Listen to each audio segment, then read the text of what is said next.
Les doy la bienvenida al segundo ciclo de lecturas del Club de Lectura Un Mundo Feliz. En este ciclo nos convoca una vez más una autora que ya hemos revisado y leído en este club, Samantha Schweblin, con su otra novela. Ya habíamos leído Kentucky's y tuvimos una experiencia bien interesante con esa novela, muy particular además. Esta vez nos convocan Distancia de Rescate, para las personas que se unen por primera vez al club de lectura y me intuyo, supongo, recibieron el material a través de correo electrónico y ahí estaba, también les envié las fechas de los encuentros. La dinámica de este espacio es, pues nosotros vamos haciendo la lectura previamente, por eso envío con anterioridad el material y las fechas. Y pues en cada uno de estos encuentros la idea es poder discutir, charlar, comentar nuestras impresiones de la lectura, nuestras reflexiones, si ya conocíamos a la autora, si ya habíamos leído esta novela, o la primera vez, y bueno, ir hablando un poco como del desarrollo mismo de la novela. Como ustedes se dieron cuenta, pues esta novela no tiene capítulos. Entonces, los momentos de corte son arbitrariamente impuestos por mí. Yo tomé la decisión de hacer esos cortes, esos momentos de parada, para poder pues configurar lo que tenemos para este ciclo, que son 3 encuentros. Entonces, el día de hoy mmm, vamos a charlar lo que yo llamaría esa primera parte de la novela. Para quienes tienen el material en físico es hasta la página 56. Para quienes lo están leyendo en el PDF es hasta la página 34. Y pues si alguien de acá leyó el material en digital en EPUB, pues espero que se haya logrado encontrar dónde nos deteníamos, porque puede que la lectura nos termine arrastrando vertiginosamente a querer averiguar un poco más de la historia, pero, la idea es que hoy vamos a charlar y a comentar pues hasta ese primer corte, página 56 del libro físico. Quienes se vayan animando a comentar cómo les fue con la lectura, pues aquí pueden ir levantando la mano para ir acunando los turnos de palabra. Sí, Alejandra, me imagino que sucede que uno como que le dan ganas de continuar y sobre todo que ese primer corte fue en un momento como muy determinante de esa configuración de la historia. Entonces, vamos a contenernos en quienes de pronto pudieron haber continuado la lectura, nos vamos a aguantar las ganas como de hablar de ese segundo momento que quedará para dentro de 8 días, sino pues hablaremos el día de hoy como de esta entrada a este universo, de la presentación de los personajes y cómo se van desarrollando y bueno, un poco como esas primeras impresiones y primeras reflexiones que tengamos de esta novela. Bueno, vale, gracias Janet, qué bueno, qué bueno, tenemos que contenernos. Entonces, pues nada, empecemos la charla del día de hoy. Clara, levantaste la mano. Cuando empecé la primera página como que estaba muy confundida, demasiado confundida porque no entendía de qué estaba hablando David con Amanda. Entonces cuando fue transcurriendo ya descubrí que hay dos mamás con dos hijos. Entonces la Amanda fue con Nina de paseo al campo y era vecina de la otra señora que, que en un evento como trágico como de consumieron agua envenenada, creo que el caballo, el niño, y se intoxicaron. Y creo que ella fue a buscar como una especie de brujería para rescatar al hijo. y el hijo como que quedó como, o sea, el cuerpo de él no estaba con el alma, entonces ya como que no era el hijo. Ella ya no lo sentía a su hijo, entonces como que esa trama entre ellos, pero como que los dos que están hablando es Amanda y David, que la verdad hasta el momento no entiendo por qué ellos dos hablan, hasta el momento no lo he entendido porque hasta ahora están explicando como el transcurso de la novela, pero hasta donde van, él le está tratando de hacer entender qué es lo que pasa a Amanda. O sea, le está tratando de explicar por qué ella está como en una sala de urgencias o bueno, está como en una enfermería, está muriendo tal vez. Entonces él está tratando de explicar por qué ella está en esa condición y le está narrando todos los hechos que han pasado atrás, creo que es lo que, o es lo que he entendido de la trama hasta el presente, donde ya David está como tratando de apoderarse también de Nina, no sé cómo fue ese, pero pues ahí ella, en la parte que quedamos es que él habla que no es Nina, sino que es David. Entonces es como ese juego ahí, entonces pues por ahora vamos confusos, porque estamos en la mitad de la historia, pero pues muy interesante cómo ella maneja ese diálogo entre el niño, que es como el que sabe todo, y la mujer que como que es como la que ignora todo lo que está pasando. Y él le dice que eso no es lo importante, pero todavía no nos ha explicado qué es lo importante. Seguimos esperando qué es lo importante.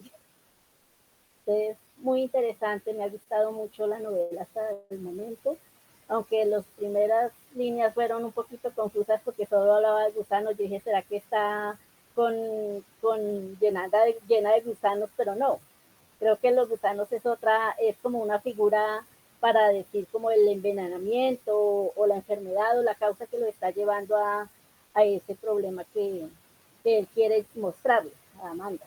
Vale, muchas gracias, Clara. Es claro que esta novela tiene una narrativa muy particular que en principio como que nos desafía, como decir, bueno, con mucha paciencia vamos a mirar qué es lo que está pasando, ya que efectivamente hasta donde vamos como que las revelaciones han sido pocas en relación a los personajes que nos han presentado. ¿Qué son los gusanos? Bueno, vamos por partes, vamos por partes. Vamos con calma. Nayarit, te escuchamos.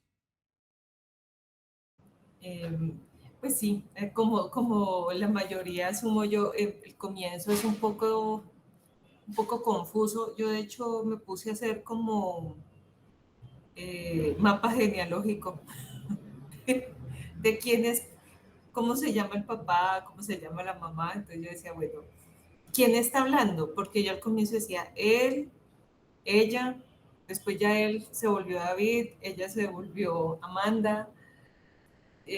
Hubo un momento en el que Amanda habla sobre Carla de una manera eh, como si hubiera sentido atracción erótica, de alguna manera, como una atracción más allá de la simplemente visual por ella. Entonces uno empieza como a hacer sus apuestas de para dónde va esta historia, para dónde va esta historia. Eh, por alguna razón tengo la sensación de que David, la voz que está hablando hasta el momento, es una voz de una persona adulta. O sea, Carla habla de un hijo que se llama David y habla de la experiencia cercana a la muerte que tuvo su hijo, de la alternativa a la que acudió ante la inminencia de la muerte después de ver cómo estaba el caballo y darse cuenta de lo que iba a suceder. Y el efecto inmediato de cuando David sale después del ritual que hace la mujer de la Casa Verde. Y entonces dice uno, bueno, por acá algo está pasando. Eh, Cuando la mujer explica cómo es el ritual, cómo es que David se va y otra persona llega y que hay que aceptar las cosas como vienen, me acordé de una película de comienzos de siglo que se llama The Skeleton Key,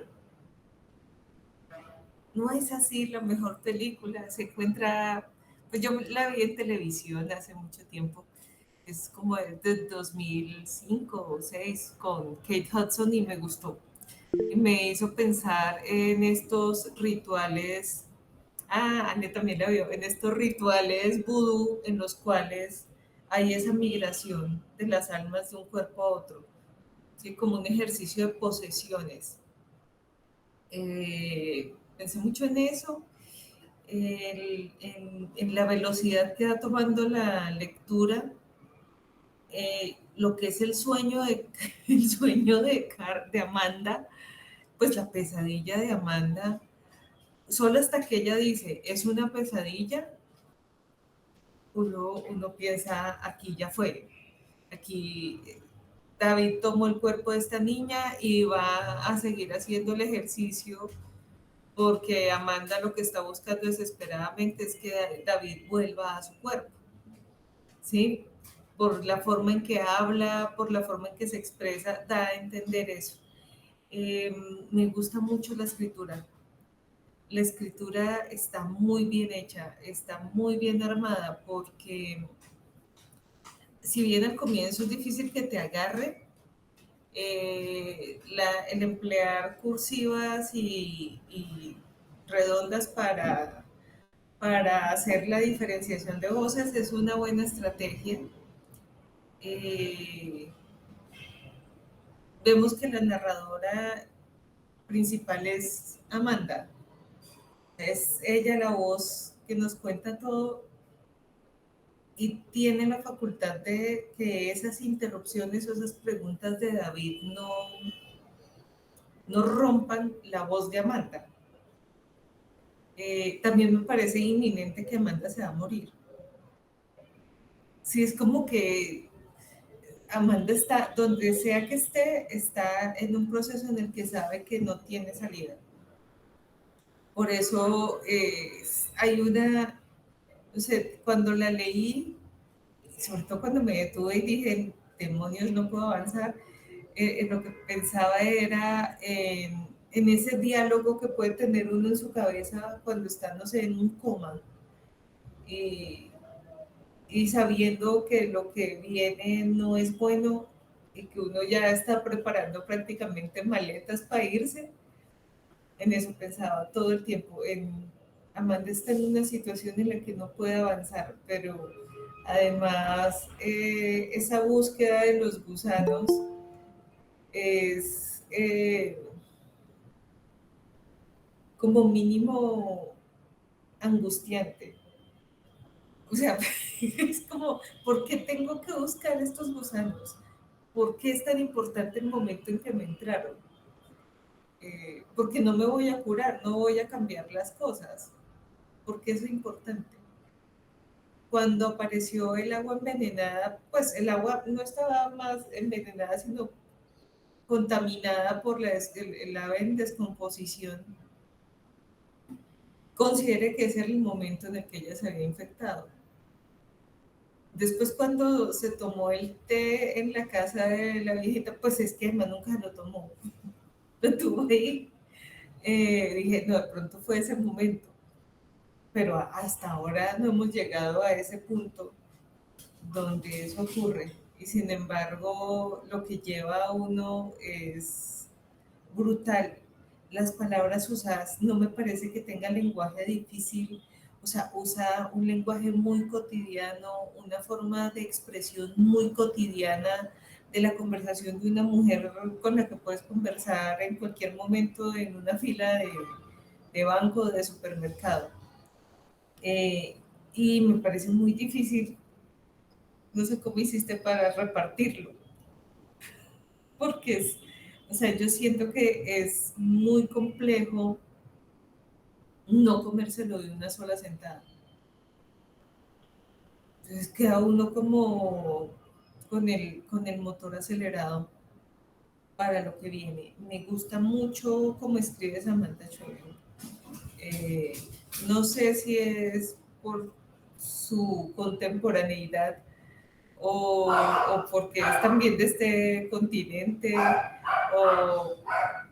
pero siento que esas voces, esa voz de ella en particular es una voz muy cercana y hace que sea mucho más cómoda la lectura. Muchas gracias, Nayarit. Y lo de la división para los cortes fue bien, mm, bien aleatorio y muy al azar, como que más o menos. Yo dije, sí, aquí puede ser, como que leía el contexto y yo dije, aquí podemos parar. Eso fue como muy al ojo realmente.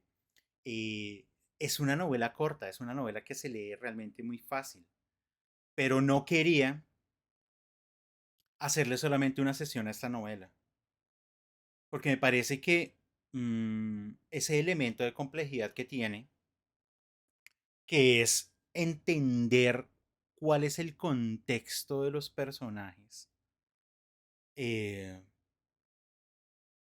pues no hay como que pasarlo simplemente por alto y llegar y decir, no me voy a meter de lleno pues en lo que están contando, sino que luego que empecemos como también a pensar eso, como, bueno, realmente en dónde están estos personajes, porque esta mujer parece que se está enferma y se va a morir, pero porque está este niño que no parece un niño hablando con ella ahí al oído, eh, casi que empezamos a pensar, ¿ese niño existe? ¿Será que ella se lo está imaginando? ¿Será que ella se lo está imaginando absolutamente todo? Entonces, como que con esos elementos dije, no, o sea, vamos despacio. Claro, no son muchas las sesiones que le vamos a dedicar a esta novela, porque es una novela corta y que se lee rápido. Pero creo que con 3 encuentros podemos ir como mirando en detalle como esos elementos. Creo que lo complicado del inicio de la novela es efectivamente entender quiénes son los personajes, en qué situación se encuentran y de qué es de lo que nos están hablando. Pues claro, de lo que están hablando es un pasado que no sabemos qué distancia tiene en relación con el presente de la narración. O sea, no sabemos si lo que nos está contando pasó hace cuánto, cuánto tiempo, no lo sabemos. Todavía no lo sabemos. Entonces, esa distancia entre las dos cosas es lo que a veces, al principio es como un poco complicado de establecer. Y que además en ese pasado de lo que está hablando de un montón de cosas. Está hablando de un viaje, de la amiga, del hijo de la amiga, de los caballos del marido, de una finca, o sea, como que está hablando de un montón de cosas. Entonces, como que, claro, esa primera entrada a la novela es como, necesito organizar en mi cabeza qué es lo que está pasando. Bueno, eh, va y por eso poco a poco como que vamos organizando. Hablan de 6 años, ok, entonces, claro, ahí hay una distancia temporal que uno dice como, bueno, ¿qué ha pasado en todo ese tiempo? O sea, o sea, ¿por qué? ¿Por qué ese lapso entre lo sucedido y lo narrado? Entonces, bueno, son preguntas que empiezan a surgir, pero que creo que nos ayudan a empezar como a organizar un poco el universo de la novela. Franci, te escuchamos. Buenas noches, ¿me oyen bien? Perfectamente. Ok, vamos a ver si la cámara me permite. No, no, así. Este, bien. A mí me parece, bueno, a mí Samantha Schweblin y Clarice Lispector me ponen de alguna manera la piel de gallina porque de verdad que es una narrativa en donde siempre se maneja el suspenso, ¿no?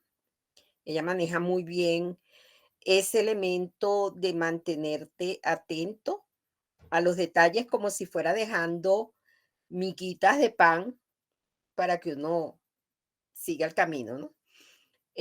Cuando yo comencé a leer y a medida que transcurrió pues fui viendo la narrativa, siento que el elemento que nos va a dar como la respuesta a todo lo que se está planteando son los gusanos. Son los gusanos porque allí hay como un elemento, un hilo conductor, ¿no? Porque eso es lo que David está muy atento al momento de la aparición de los gusanos. Entonces, es como el hilo conductor que nos va a guiar hacia el nudo y el desenlace de la historia. Pienso yo desde mi perspectiva, ¿no?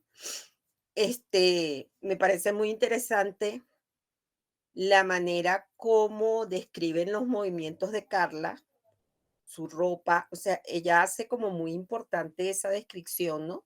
El bikini dorado, que dejó las chanclas, que yo no sabía que eran las ojotas.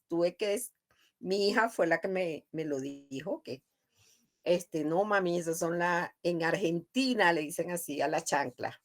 Entonces, esos detalles, a mí me parece muy interesante esos detalles con los que ella va narrando las acciones, va describiendo los momentos, las circunstancias, el pájaro muerto, cuando ella dice que al lado del riachuelo hay un pájaro muerto, cuando ellos llegan. O sea, si ese pájaro muerto no tuviera alguna injerencia en las acciones posteriores, no tuviera ningún sentido que ella lo mencionara en ese momento, pero ella lo da a entender allí como que hay algo que está generando muerte en los animales, ¿no? Hay un pájaro muerto, después se muere el caballo, después viene el niño. Entonces, es una persona, es una escritora que desarrolla muy bien su narrativa, sin desperdicio.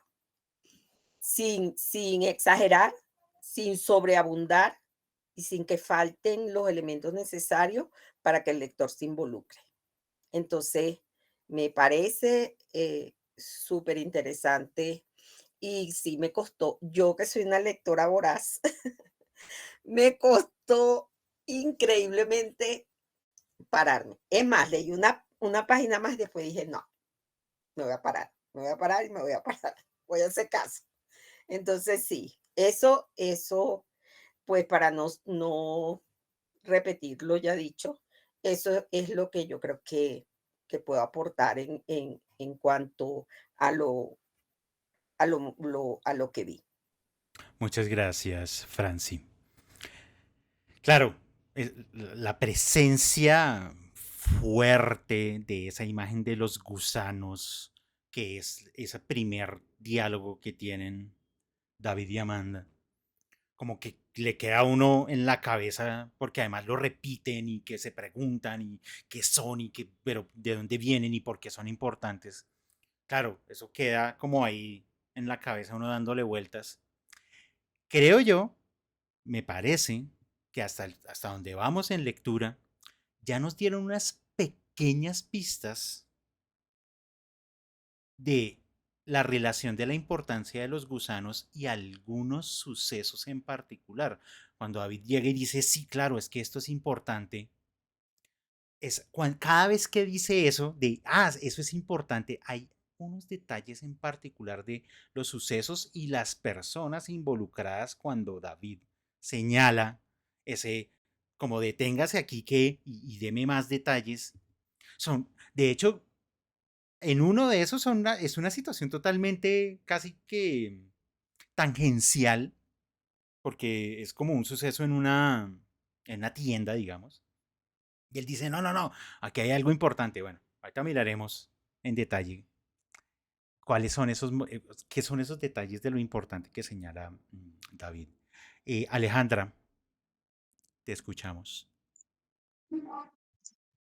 Bueno, yo no había leído a la autora, me pareció increíble, sobre todo porque siento que visualmente está muy bien escrito cuando entra cada diálogo para la presentación de cada personaje. Entonces me pareció que la letra cursiva, cuando habla David y todo, realmente es muy pertinente y hace que no quieras dejar el libro. Tenía mucha curiosidad sobre el título, porque apenas el título realmente quedé perdida y quería saber a qué se refería con distancia de rescate, qué es eso, y cuando lo ponen y lo expresan en el libro me encantó. Me pareció increíble porque es otra manera de decir ese instinto de madre que tienen las madres. O sea, como que me gustó mucho como lo ponen para ella, ese tensor de darle libertad y no a la hija. Y me gusta mucho cómo presentan al personaje de la hija de ella, sobre todo en la parte cuando hablan como señorialmente. Entonces uno le empieza a coger mucho cariño a Nina, a esta niña, que siento que se traslada un poco al amor que le tenía Carla a su hijo en un tiempo.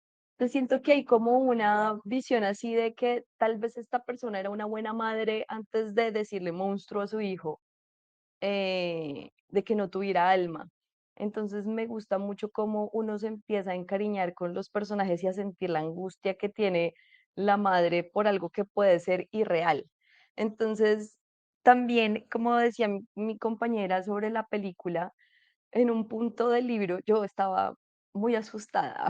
Entonces, me gustó porque en la peli hay una parte donde no se cree, o sea, no pasa nada de magia hasta que crees en ella. Entonces, siento que el personaje de este libro como que se rehúsa un poco a esta historia fantástica de, venga, ¿será que sí es verdad? Pero la otra mujer está angustiada, lo está diciendo como con tanta veracidad que no sabe si creer o no, pero definitivamente hay algo que te mueve. Entonces siento que eso se lo transmite al lector. Es como yo no creo en estas cosas, la verdad no creo en fantasmas ni que pueda haber un intercambio de almas y así, pero al final terminas creyendo que puede ser real porque te transmite como esa angustia de lo que podría pasar. Y siento que tiene un trasfondo también de las almas, de que si te falta un pedazo de alma, que somos en realidad. O sea, siento que toca temas existenciales a pesar de la ficción y eso, como que te preguntas cosas como, bueno, si tenemos alma y es posible y eso es lo que lo lleva a ser un relato fantástico, tenebroso. O sea, realmente sí, sí es de bastante suspenso. Y bueno, pues lo del título y me gustó mucho, me gustó mucho. No, nunca no la había leído y me parece también sensato decir que sí siento que se nota que es contemporánea. O sea, sí maneja un lenguaje fácil de entender y, y ya. Muchas gracias, Alejandra. De un grupo particular de autoras latinoamericanas contemporáneas, Mariana Enrique, Samantha Schweblin, Liliana Colanzi, se me escapa el nombre de la chilena, Alejandra Costamagna. A mí me parece que ese grupo de mujeres que actualmente están publicando además de manera mm, seguida, eh, están haciendo una fuerte apuesta por preguntarse cómo narrar ciertas cosas en el mundo en el que vivimos, que es un mundo muy particular, es un mundo de afán, es un mundo de premura, es un mundo de la inmediatez, es un mundo pues particularmente agitado y en esa agitación, cómo continuar leyendo literatura, o sea, cómo seguir acercándonos a una literatura que no hable de un pasado remoto, que de pronto nos interpele en nuestra cotidianidad y en nuestra contemporaneidad. A mí me parece que de ese grupo, Samantha Schweblin tiene la particularidad de contarnos algo que se siente de hoy. O sea, que uno dice, esta novela no pudo haber sido escrita hace 30 años. Imposible.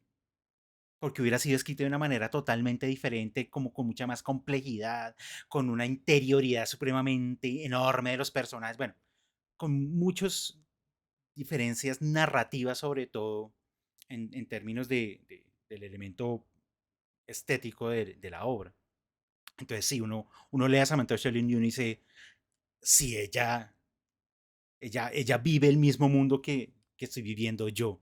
Y creo que eso, pues, es de agradecerle a su literatura y pues por eso la hemos traído nuevamente aquí al Club de Lectura y seguramente para próximas temporadas volverá por acá a aparecer alguno de sus libros. María C., te escuchamos. Gracias, David.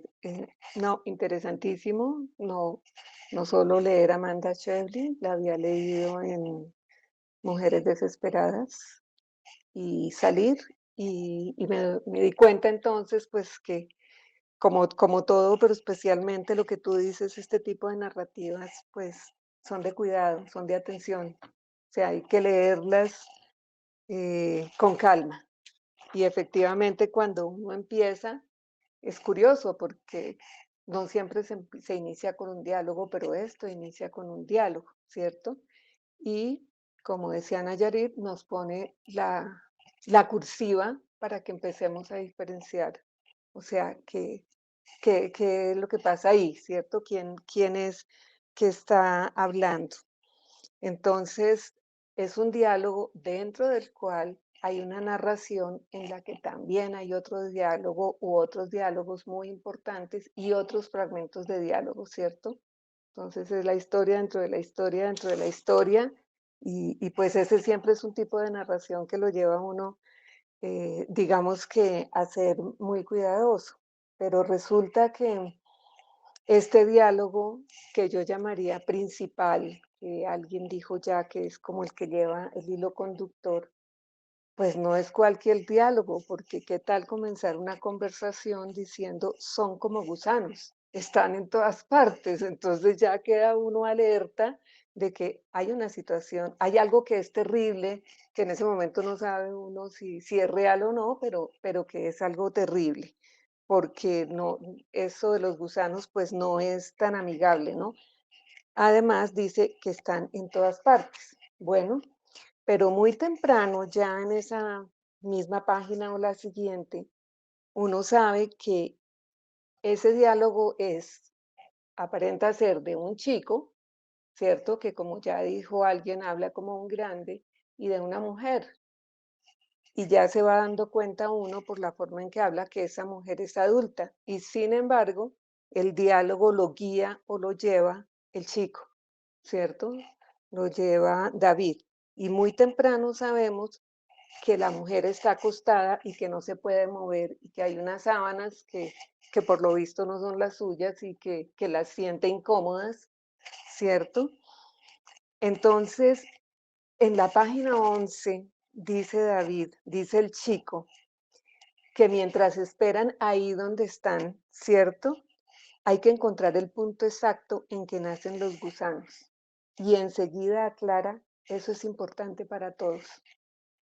Entonces ya es una situación que no es solamente para esta mujer, Amanda se llama ella, y para este chico, sino que es algo que es importante para alguien más. O sea, están tratando de descifrar un algo que, que afecta a todos, ¿sí? O a otras personas, pero él dice ahí para todos, ¿cierto? Y entonces empieza una descripción que, como ya lo dijeron, es supremamente detallada, pero entonces el chico dice, sí, no importa, o sea, lo importante son los detalles, o sea que tenemos que mirar absolutamente todo. Hay otro elemento ahí que aparece cuando todavía no sabemos como el fondo del asunto, y es que lo que está contando Amanda es cuando se conoció y cómo se relacionó con una vecina o una persona que vive cerca, que se llama Carla, pero también desde ya sabemos que Carla evita entrar a la casa de Amanda y le dice que para no hacerle daño, pero no, para no causarle problemas, es la expresión que utiliza, ¿cierto? Amanda no entiende y dice, bueno, problemas porque si ella no entra yo tengo que estar sacando las cosas para llevarlas al carro, etcétera, al contrario. Pero el chico es el que le dice para no causarte problemas, ¿cierto? Yo estoy llevando lo que estoy diciendo como en el orden en que aparece en el libro, porque me parece que ese orden tiene como una explicación el que las cosas vayan así, ¿cierto? Además de mantenernos alteradísimos y totalmente a la expectativa, ese orden lleva un algo más. Después de esto sabemos que precisamente Amanda está en un hospital, que le están inyectando algo, porque ella piensa que si es por lo que le están inyectando, que ve lo que ve o que piensa lo que piensa. Entonces el chico todo el tiempo pues le dice que no, que sigan y que así van a encontrar el momento en que ella empezó a enfermar. Entonces ya hay como una relación de eso que llaman los gusanos con la situación en que esta mujer está ahí y esta mujer, Amanda, sabe que efectivamente ella está cerca de la muerte. Bueno,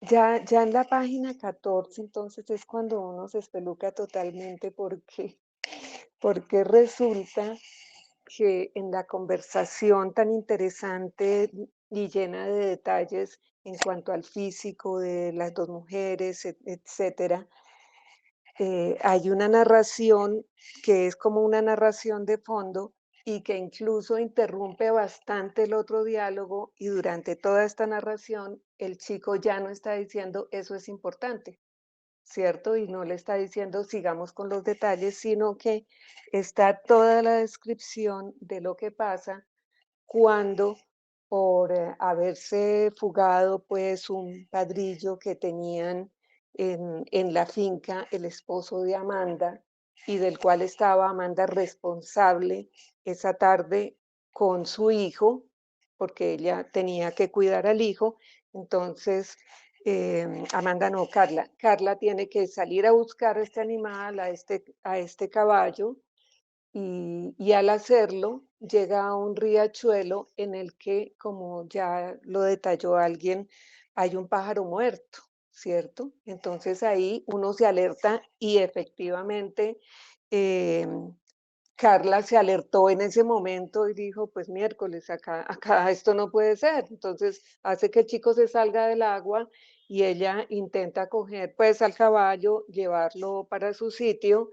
Y aquí hay otra parte de otro tema que es muy importante para mí, y es que ella llega a su casa, no dice nada, no le cuenta nada a su marido por miedo. Entonces la culpa, o sea, la madre tenía que estar pendiente de la casa, del chico, del caballo y todo, y entonces es más el miedo, ¿cierto? Y la culpa que la posibilidad de contar lo que pasó. Al día siguiente, el caballo se enferma y ella se da cuenta inmediatamente que efectivamente en esa agua hay algo, ¿cierto? Y es donde ella toma la decisión, pues que a uno le parece irreal, pero que también puede ser, de llevarlo donde una persona que le dice que esa intoxicación que el chico tiene, la única forma de sacársela es hacer una migración desde su alma a otro cuerpo para dividir así la intoxicación,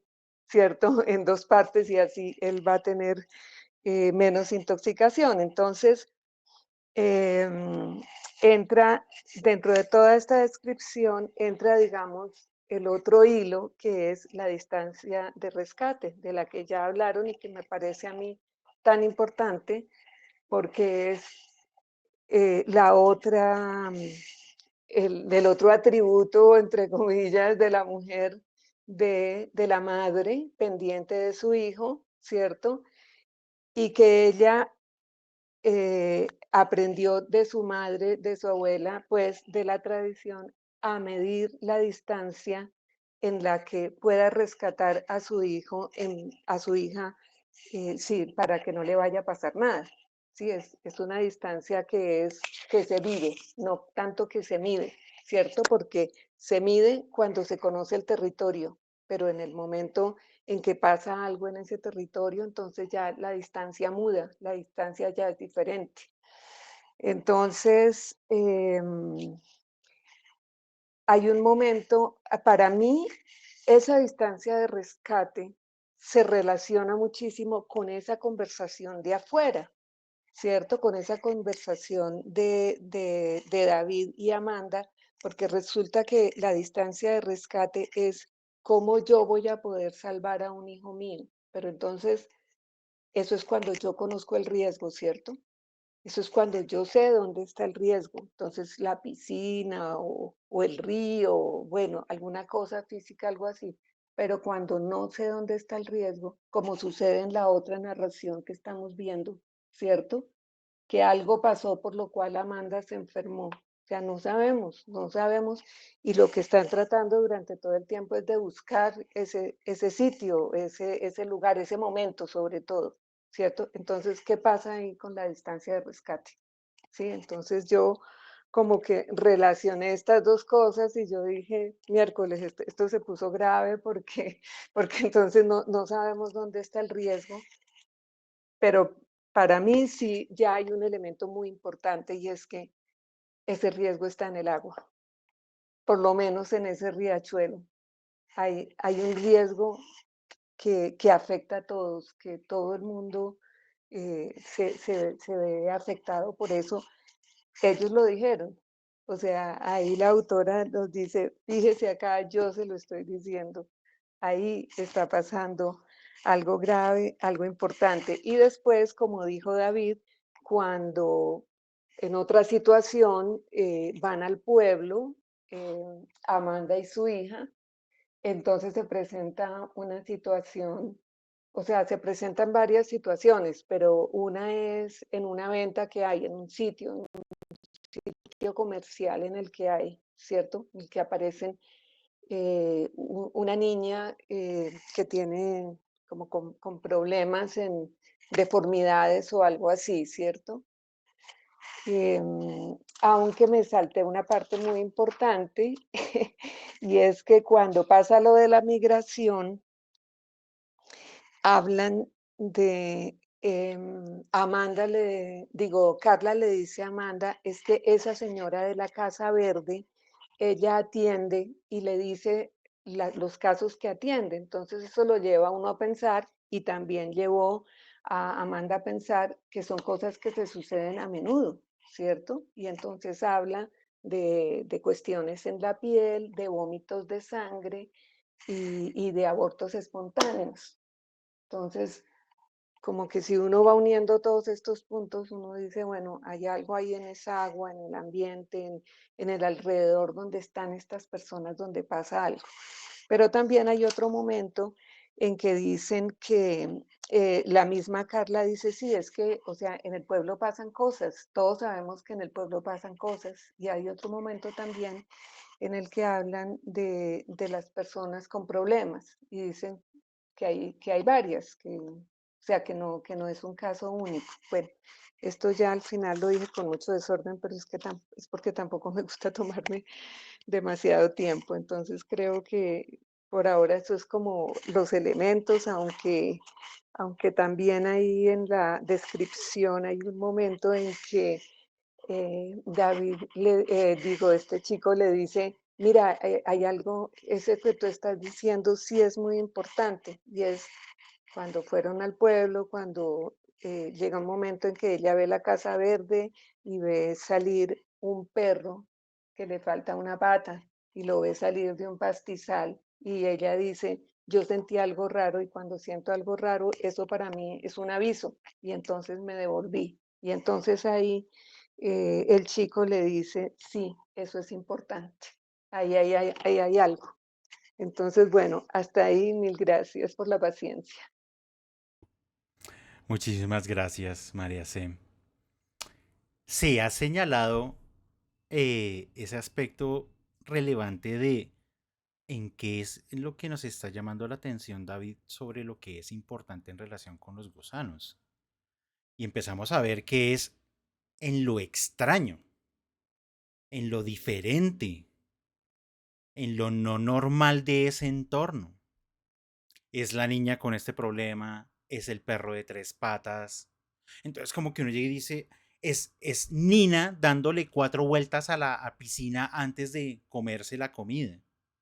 Claro, son esas cosas que no entrarían dentro de lo normal o lo cotidiano, donde él nos está empezando a señalar, ahí hay cosas importantes. Claro, básicamente nos está diciendo tenemos que prestarle atención a lo extraño. Ahora bien, ¿cómo hace la autora para meternos en una novela fantástica sin que sintamos que lo fantástico nos saca de la novela, como llegar y decir, hey, es que la solución es hacer una transmigración de almas, sino como, ¿what? Si eso me lo dice en la primera página, quizás yo la cierro. Y yo digo, no, pues es que a mí no me gusta ese género como tan fantástico, ¿no? Es una novela que se podría inscribir dentro de lo fantástico, pero ¿cómo logra Samantha Schweblin que eso parezca tan natural y tan normal? O sea, que nosotros, que cuando lo plantea en esta primera parte, uno diga, bueno, es extremo, pero está bien, vamos a intentarlo. ¿Cómo? Esa relación y cómo va construyendo la relación entre Amanda y Nina, por un lado, y Carla y David. Mientras que se está reforzando la idea de que Amanda es una mujer supremamente atenta de su hija, al punto que establece una distancia de rescate y nos está recordando cómo se mantiene esa relación entre madre e hija.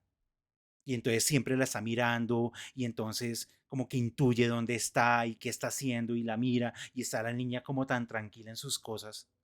Y por el otro lado una relación totalmente rota, totalmente estrangulada por la situación. Una mujer que se sienta y llega y dice, mi hijo es un monstruo. Y uno dice como, ¿qué tipo de mujer y qué tuvo que haber sucedido para que una mujer hable de su hijo como un monstruo? Entonces, claro, es ese juego que es toda la primera parte de la novela, es lo que nos empieza a construir una suerte de realidad de la historia. Como que estamos muy preocupados por qué es lo que está pasando con Carla y su hijo, pero siempre en contraposición a cómo Amanda nos presenta su relación con su hija. Eso le da un contrapeso a ese momento que empezó a aparecer ya, que es, no, definitivamente las cosas pasaron tan rápido y estamos viviendo en un lugar, ojo, porque eso es importante. Esto no es una ciudad, esto es casi una vereda cerca a un pueblo. O sea, como que hay una distancia también de rescate en ese sentido, ¿no? Si yo llamo a un médico, se va a demorar tanto que cuando llegue mi hijo va a estar muerto. Entonces hay que acudir a lo que tengo a la mano. ¿Qué tengo a la mano? Una señora extrañísima. Una señora que tiene además un conocimiento de lo rural. Porque me parece que eso de, no, es que yo llego y te tomas esto o hago algo que además no te voy a contar y logro curar a tu hijo de un mal, es un conocimiento otro que no es la medicina, que no es ese conocimiento occidental, es otra cosa. Y está a la mano. Y ella en el desespero, porque básicamente Carla reacciona es por desespero, o sea, ella misma reconoce, yo la embarré, pero de pleno, al no darme cuenta del caballo, al no darme cuenta dónde estaba mi hijo, al no darme cuenta del río, al no darme cuenta, no se dio cuenta de nada. Que ese personaje se empieza a volver muy interesante precisamente por eso. Carla está empezando como a construirse un personaje que parece que es excesivamente de ciudad. No se da cuenta de nada al punto que tiene al hijo al borde de la muerte. Y no se dio cuenta. Como que todo pasó enfrente de ella y pronto dijo, ¿y ahora qué hago? Es un personaje muy interesante de verdad porque parece que empieza a encarnar ciertas cosas que tendríamos que ver si más adelante efectivamente son relevantes o se siguen desarrollando de esa manera. Es un poco mi apuesta, digamos, de lectura en relación a ese personaje, pues además obviamente de los principales que nos están contando mucho acerca de qué es lo que está pasando con ese mundo. Y lo segundo, claro, eso de la extrañeza, eso es que llamarlo extraño también es como un poco generoso, pero eso, el perro de tres patas y todo esto, y que David diga, ahí está lo importante. Y uno dice como, pero ¿por qué es en eso? Si además Amanda le está contando prácticamente un montón de cosas de su vida y de su intimidad y detalle. Y de pronto él llega y dice, no, eso no es importante. Si me vas a hablar de tu mamá, eso no es importante. Si vas a hablar de ti misma, eso no es importante. Y dice como, si eso no es importante, entonces, ¿qué es lo importante? Parece ser que es lo externo a ellos, porque incluso cuando dentro de la narrativa de Amanda aparece David, en algún punto él llega y dice, no, eso no es importante. El que yo aparezca en tu historia no es importante. Y dice como, bueno. Entonces, por lo menos ya nos dio pistas de cuando son ellos y como que su mundo cercano aparece, no es lo importante. Es algo que está un poco más alejado de ellos, pero que entra en contacto con ellos. Puede que por ahí vayamos y por ahí va la cosa. Janet, te escuchamos. Hola, gracias. Bueno, hay varias cosas y todas se le vienen a uno como a la cabeza al tiempo. La narración. Es brillante como está manejando los hilos narrativos. Esto es muy difícil lo que esta señora está haciendo con el narrador, porque uno es como... Es un narrador en primera persona que no lo sabe todo, pero a la vez, como está en un mundo de lo extraño, pareciera que sí sabe algunas cosas por adelantado. Entonces es un narrador bien particular porque veo que es un narrador en primera persona, pero también parece, pero tiene como un halo de un narrador omnisciente. Entonces esto me parece brillante como lo está haciendo, me parece maravilloso. Eso, en medio de esa narración, le mete además en algún momento, hay flujos de conciencia. No. O sea, esta señora tiene un nivel de, o sea, tiene conocimiento pues para hacer su trabajo como escritora, lo cual estoy muy, muy feliz porque nada, por tener una escritora latinoamericana contemporánea que me guste. Eso. Bueno, no he terminado. En cuanto a la narración y a la forma, esta cosa de que use la cursiva, la letra, ¿sí? Para denotar los diálogos o comunicación entre ellos, no sé si con ello me está diciendo algo, ¿cierto? Porque como exactamente no es un diálogo, porque el diálogo es con guiones, entonces no sé si me está diciendo algo en cómo ellos se están comunicando o si simplemente fue una decisión estilística y ya. Entonces eso, bueno, la duda hay, como con eso. Eso, literatura de lo extraño. Esto de literatura no es fantasía. Es eso de la literatura de lo extraño, que es poner cosas de la cotidianidad sumergidas como en un halo de lo imaginativo y de lo extraño. Entonces esto es buenísimo porque también hacer eso no es fácil. Eso es muy difícil para que sea medio creíble, que un poco se parece al realismo mágico. Eso. Otra cosa, los temas, el tema. Entonces el tema es contemporáneo porque, bueno, nos muestra la precariedad que hay acá en América Latina, ¿no? Que el pueblo, que uno está en un pueblo, entonces uno se muere y el médico nunca llegó, un algo allí con una contaminación en el agua, el trabajo excesivo sobre las mujeres y la presión sobre que tienes que atender el niño, atender todo y encima cuidar el caballo y encima no se puede equivocar porque entonces todo es culpa suya. Esas son cosas muy pues siempre han estado, digamos, esa carga sobre la mujer siempre ha estado, pero antes eso era normal, en cambio ahora se está mirando, se está poniendo el ojo allí y se muestra. Entonces eso, pues eso es muy contemporáneo. Lo de la distancia de rescate, pues sí, yo nunca la había definido así, pero sí, es una cosa, sí, es algo que sucede, ¿no? No sabe hasta dónde le pone el límite a los hijos. También te puede mirar un poco como un límite, ¿no? Ay, bueno, hasta ahí. Vas hasta ahí porque de aquí para allá yo no sé si vas a estar en peligro o no y hasta ahí vas y ya. Es esa, es la distancia de rescate. Y dije, sí, claro, nunca he usado yo ese término, pero claro que como mamá uno usó eso hasta que llega un que se rompe, ya no existe, cuando los hijos son grandes ya no hay distancia de rescate, porque ya no está en tus manos decirle quieto hasta ahí. Eh, Solo mirar cómo se caen. Eh, sí, eso me encantó, estoy feliz con la lectura, me costó mucho parar. Eso, ya, solamente quería decir eso, gracias. Muchísimas gracias, Janet. Dentro de los premios que ha ganado Samantha Schweblin, y hablando un poco como de ese detalle de su tipo de narrativa, ella gana el premio Casa de las Américas por el libro de cuentos Pájaros en la Boca. Gana el premio Juan Rulfo de cuento por su cuento Un hombre sin suerte. Gana el premio Narrativa Breve Ribera del Duero, que es un premio que entregan cada 2 años en España. Se lo dieron por 7 casas vacías. Gana un premio por esta novela. Entonces gana un premio por Kentucky's. Claro, es una mujer que está trabajando muy fuerte en su narrativa, que los premios le están reconociendo evidentemente ese trabajo narrativo que ella está trabajando.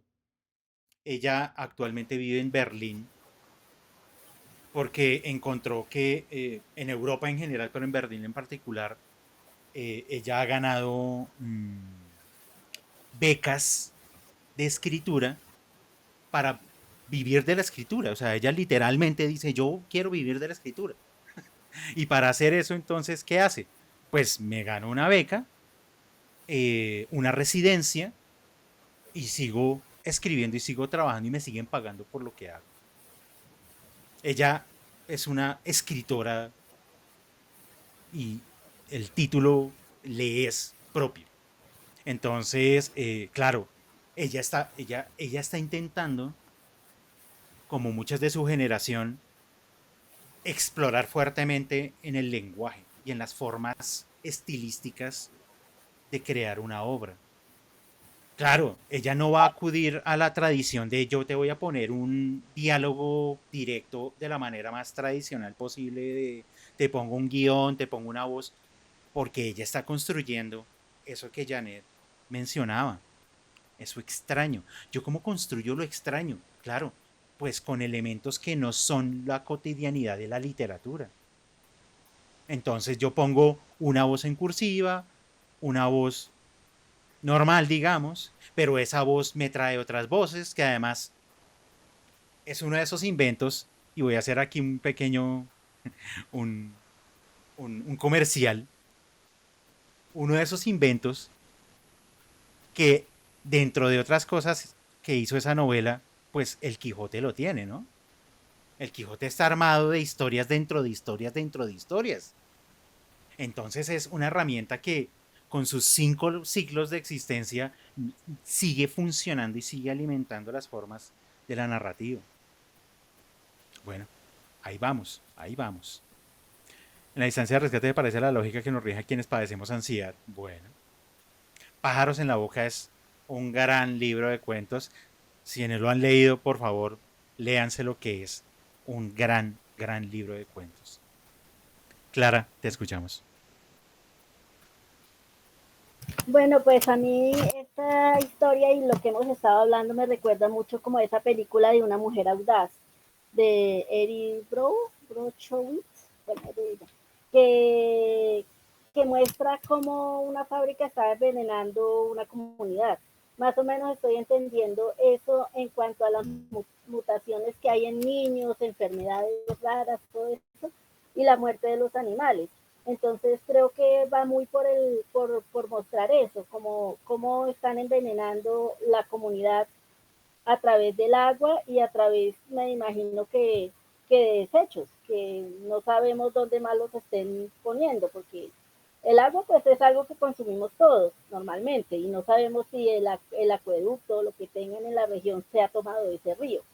Entonces es como mostrar cómo está, o sea, eso lo estoy mirando desde esa perspectiva que está, lo que quieren mostrar es eso, que están envenenando la comunidad a través de algún tipo de químico que maneje alguna empresa o alguna algún cultivo, quién sabe qué es lo que está envenenando, pero pues más o menos es lo que él está mostrando que es importante, que descubran de dónde está saliendo las enfermedades y las dificultades que está presentando la comunidad y cómo también afecta que no hay una atención médica oportuna, porque si acuden a una hechicera, bueno, una yerbatera, y no hay un médico, si no hay un hospital en la comunidad y está muy lejos, como sucede en muchas partes de nuestra sociedad, que la salud es un privilegio porque en el campo, mientras uno llega a la ciudad a buscar una atención médica, pues ya ha muerto. Y esa es como la distancia de rescate. O sea, tú no tienes la oportunidad de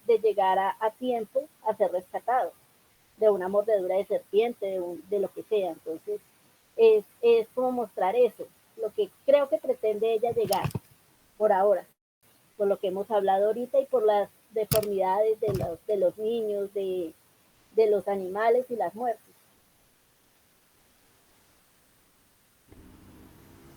Muchas gracias, Clara.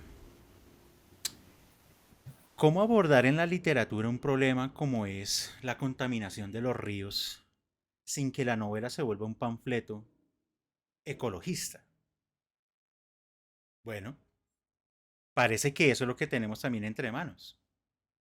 Esta novela efectivamente está abordando esa problemática que a veces se nos olvida que existe en nuestro planeta, ¿no? Que como ciudades y países desarrollados o en vías de desarrollo, se nos olvida que el costo, el altísimo costo del desarrollo, pues es la destrucción misma de la naturaleza. Por múltiples razones y en múltiples circunstancias y situaciones. No entraremos a discutir eso definitivamente acá, pero Samantha Schweblin en esta novela parece que nos está intentando también llamar la atención un poco como a esas pequeñas realidades, o sea, no a una escala global, porque a veces cuando escalamos las cosas globales como que se nos sale de las manos y de la cabeza, como que no nos cabe y de repente decimos, no, ¿usted sabe qué? Que caiga un meteorito y que nos lleve a todos. Para que no pasen ese tipo de ideas como tan fatalistas, ella lo pone en una escala mucho más pequeña. Son unas casas de una vereda, de un pueblo, de algún lugar, ni siquiera latinoamericano, es como algún lugar del mundo, que tenga esas problemáticas que señalaba Clara. No hay un servicio de salud eficiente ni rápido. Hay unas distancias que no se pueden cubrir en torno a cuando hay un accidente. Entonces, de una manera bastante sutil, directa, pero sutil, Samantha Schweblin nos está introduciendo en esa temática. Pero entonces, ¿ella qué hace? Ella dice, yo no voy a hacer simplemente un panfleto realista donde empiece a quejarse de todo esto y a hacer una denuncia, pues, de lo mal que estamos como sociedad y cómo estamos acabando con la naturaleza, sino que introduce unos elementos de lo extraño, de lo fantástico, de ese juego narrativo literario y nos tiene atrapadísimos en otra historia supremamente loca. Hay un niño al que le sacaron la mitad del alma y que su alma está por allá en quién sabe dónde. Entonces uno dice como, y estamos muy preocupados es de eso, pero el contexto general de la obra está muy enmarcada en una situación pues que estamos viviendo y que a veces se nos olvida. A veces como habitantes de la ciudad se nos olvidan que esos problemas existen. Puede que nos esté invitando también un poco a prestar atención a esas situaciones. Marcela, te escuchamos. Bueno, creo que lo que tú mencionabas al principio del libro habla algo así, que Samantha aborda algo como que lo social, algo me parece, como que algo leí. Bueno, a mí me pasó algo muy curioso. Cuando yo empecé a leerlo, pues yo consulté las hojas que tú nos habías dicho de las divisiones. Entonces, pues yo lo empecé a leer desde la primera página, ¿no? Entonces, cuando yo busqué la página 11 que decía, pues yo ya había empezado a leer otras cosas, entonces yo dije, ay, entonces claro, ahí empieza el diálogo, esto. Y yo dije: "Ah, no, pero esto yo no lo entiendo". Pero no, debe ser que, claro, esto no es desde donde comienza. Entonces yo le empecé a leer, yo dije: "No, ahorita la página 11 pues ya comienza como la novela en sí", o sea, yo, bueno, pero cuando seguí leyendo, y yo ya no, yo llegué a la página 11, o sea que eso sí correspondía. Entonces yo, no, pues sí, como todos han dicho, bueno, la mayoría, a mí me pareció confuso, claro, yo no lo entendía, yo no sabía quién estaba hablando, yo dije, no, ¿será que yo no estoy leyendo esto? No, o sea, me va a tocar devolverme, pero bueno, continué. Bueno, a medida que avanzaba, entonces ya lo fui entendiendo, ya aparecen como los nombres, los personajes y es algo que me llama la atención, que creo que no lo han mencionado, es que Amanda y Nina y su familia es, es en una casa alquilada. O sea, yo lo entiendo que por un periodo, no sé, de vacaciones, que fueron allá y esas cosas. Eso nombraban eso y bueno, cuando hablan también de los gusanos. Entonces yo decía, no, pues lo que pasa es que ella está muerta. Y yo asociaba los gusanos, pues cuando las personas, cuando uno fallece, pues que uno escucha que los gusanos que hacen pues, el proceso de descomposición del cuerpo, entonces yo decía, no, sí está muerta. Pero ella en el diálogo preguntaba, o es que entonces ya después ahí decía, o es que ya me falta poco tiempo para morir. Entonces yo decía, no, no está muerta. Pero lo que le está diciendo David, después entendía que era David, era entonces yo digo, no, él está asumiendo que ya ella va a morir y en ese preciso momento va a ser, yo lo asocié como los gusanos con descomposición del cuerpo, algo así. Bueno, cuando empieza a narrar que todo lo que le pasó de la enfermedad del niño, lo que le dio y todo eso, cuando le da la opción de pasarse a otro cuerpo, entonces como que se me veía a la mente lo de Harry Potter, que cuando dividen el alma, el Horocrux, que creo que le llaman a eso, que se podía ir el alma, pero en Harry Potter era en cosas inanimadas, porque cuando le preguntan que en qué la dividió, o sea, que si es en otra persona, como que le dicen, y no le da razón, que eso no importa. Entonces yo decía, pues también podrá ser alguna cosa, pero y después, bueno, seguía leyendo, aparece lo de la niña deforme y todo eso. Yo decía, ¿será que pasó el pedazo de alma? O sea, ahí era todo como conjeturas, ¿no? Eso me pasó, bueno, cuando también dice lo de los médicos, lo del médico que se iba a demorar no sé cuánto tiempo en llegar y que más bien había que buscar otra alternativa para salvar al niño. También lo asocié con lo que las noticias que mostraron de estos últimos días del niño que falleció porque 8 horas caminando para buscar atención médica. Entonces yo decía, eso no es de ahora, es de siempre. O sea, esa falta de, no sé, de presencia del Estado, bueno, no sé cómo decirlo. Entonces, como que todos esos elementos, y bueno, y al principio también leí que decía como esa introducción decía que es una historia de suspenso, no sé qué, y donde la muerte parecería lo más terrible, pero no es lo más terrible. Entonces yo digo, uy, pero pues si la muerte dice que no es lo más terrible, ¿qué más puede pasar? O sea, entonces ahí, como todo esos elementos. No sé por qué me pasó lo de la división del libro por las páginas, no, o sea, no sé. Entonces yo dije: "Uy, no, que ya, qué tal que yo me pase de la lectura". Incluso, entonces yo dije: "No", porque incluso después miré la última hoja y en la digital no aparece esa, o sea, no es lo mismo, no sé. Entonces quedé ahí como confundida y mejor no avancé más porque yo dije: "No, qué tal que yo me pase", y no sé, eso me pasó. Muchas gracias, Marcela. Algo que tiene como particular este club de lectura es que a los lectores les mete miedo, ¿no? Como, ay, no me puedo pasar. No, no, porque si me paso, luego no sé qué va a suceder. Bueno, lo bueno es que no va a pasar nada malo. O sea, no es como que me pasé 2 páginas y mejor dicho, me van a crucificar en el club de lectura. Eh, pero es interesante ese efecto que ha generado, por ejemplo, dividir esta novela de esta manera, que pues no tenemos como un lugar de decir, ah, sí, aquí acabo un capítulo y aquí me detengo, sino como que pues seguimos en medio de la novela, es decir, como que paramos, fue como quien dice, voy a dormir un ratico y me voy a poner a pensar pues en todo lo que he estado leyendo, ¿no? Que eso genera evidentemente una ansiedad lectora de decir como, como no, pero es que yo quiero, yo necesito, hay una necesidad casi física de decir, debo leer un par de páginas más, pero bueno, lo quería señalar porque pues es curioso que suceda, pero bueno, no es algo de preocuparnos demasiado. Alejandra por acá nos decía también el personaje de Amanda es muy real a las sensaciones y pensamientos cotidianos de una persona. De que se siente mal tener ciertas ideas y juicios frente a lo que le pasa, como la niña de la tienda, por eso se siente cercana. Amanda, así como me parece que Carla está encarnando como eh, unos valores particulares, Amanda está encarnando otros. Eso, esa persona que además de estar muy pendiente de su entorno, tiene juicios muy particulares de ese entorno. Entonces me parece que esos dos personajes, evidentemente, si uno los pusiera en una balanza, son contrapeso. Carla y Amanda.